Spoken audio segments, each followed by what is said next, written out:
Добрый день, уважаемые эксперты и участники конференции. Меня зовут Патимат Магомедказиева. Я ученица 10 класса Альнёкской средней школы имени Христофора Матвеевича Николаева. Я аварка по национальности. Мои родители выходцы из Дагестана, но родилась и выросла я в Аленке, моя родина Якутия.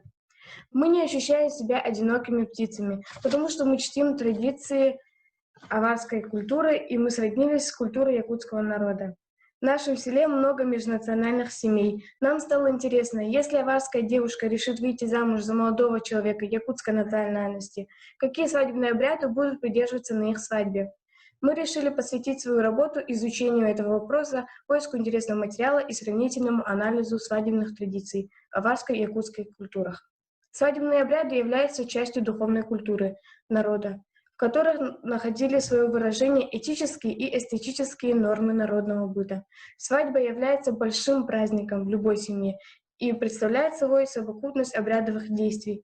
В первом монографическом исследовании «Традиционная семья и обрядность у якутов» по истории брачно-семейных отношений и традиционной обрядности якутов Слепцов Платон Алексеевич рассмотрел традиционные формы брака и семьи, институты Колыма и приданного.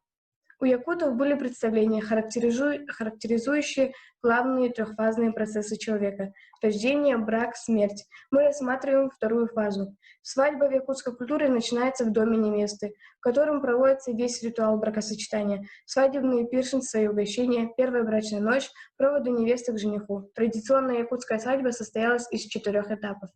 Аварская свадьба – это всегда очень зрелищное событие, которым управляет тамада, также контролирует исполнение всех традиций. Свадьба состоит из 4 этапов.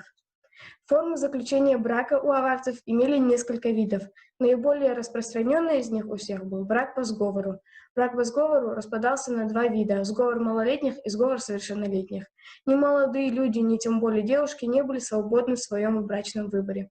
Решающее слово принадлежало их родителям. Основные циклы обряда строго регулировались основным законом шариата.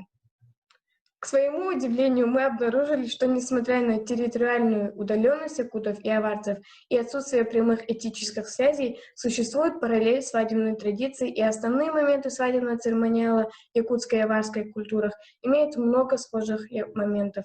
Сватовство, сговор, обычаи добрачных свиданий, помолвленных, торжество в доме невесты во время выплаты колыма или части его. Переезд невесты в дом жениха. Одним из главных моментов и в якутской и аварской культурах это перешагивание невесты порога в дом жениха.